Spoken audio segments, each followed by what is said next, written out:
मंगलवार रात आई बारिश के बाद किसानों की फसल गेहूं की फसल को काफी नुकसान पहुंचा है, जिसके बाद बुधवार को कांग्रेस के पूर्व विधायक रंजीत रावत के नेतृत्व में कांग्रेस कार्यकर्ताओं ने तहसील परिसर पहुंचकर नारेबाजी करी और प्रदर्शन किया। उन्होंने किसानों को हुई नुकसान के बाद उन्हें मुआवजा देने की मांग की। उन्होंने एसडीएम के माध्यम से सरकार को ज्ञापन भेजा और उन्होंने सरकार से तत्काल नुकसान का आकलन कराकर उन्हें उचित मुआवजा देने की मांग की है। नमस्कार, रामनगर से अजीत गोस्वामी। से बगीचों को और बारिश से जो है गेहूं की खड़ी फसल को और जो कटाई शुरू हो गई थी गेहूं की, उसको भारी क्षति हुई है।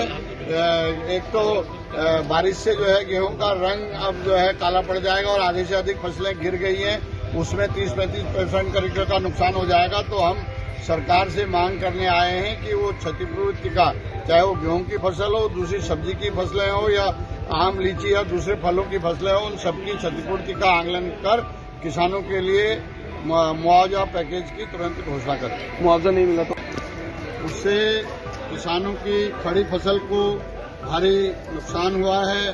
जो गेहूं गिर चुका है उसको लेबर तक काटने के लिए तैयार नहीं है, कंपाइन से वो कटता नहीं है और रंग उसका काला पड़ गया, जिससे उसका एक तो उगाने में ही उसकी रिकवरी कम आएगी और फिर उसका भाव भी कम मिलता है। उसके साथ ही जो समय जो है आंधी तूफान आ रहे हैं उससे जो आम और लीची का बौर है वो भी तत्काल झड़ गया, बहुत ज्यादा झड़ गया है। जो सब्जियां लोगों की तैयार खड़ी थी वो खराब हो गई हैं।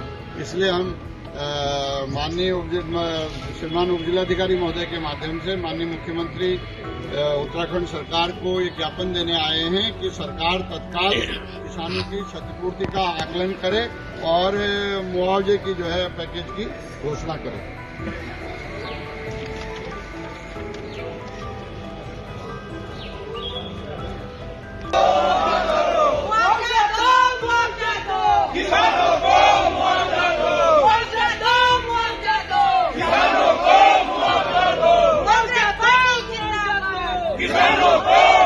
कांग्रेस पार्टी जिंदाबाद, जिंदाबाद, जिंदाबाद। कांग्रेस पार्टी जिंदाबाद, जिंदाबाद, जिंदाबाद। किसानों को मुआवजा दो, मुआवजा दो, मुआवजा दो। किसानों को मुआवजा दो, मुआवजा दो, मुआवजा दो। फसलों को मुआवजा दो, मुआवजा दो, मुआवजा दो, मुआवजा दो, मुआवजा दो। फसलों को मुआवजा दो, मुआवजा दो, मुआवजा दो। कांग्रेस पार्टी मुआवजा दो, मुआवजा दो। फसलों का आपके राज्य की खबरें, आपके शहर की खबरें सबसे पहले जानने के लिए देखते रहें अमर उजाला। चैनल को सब्सक्राइब जरूर कर लें और पाएं हर अपडेट।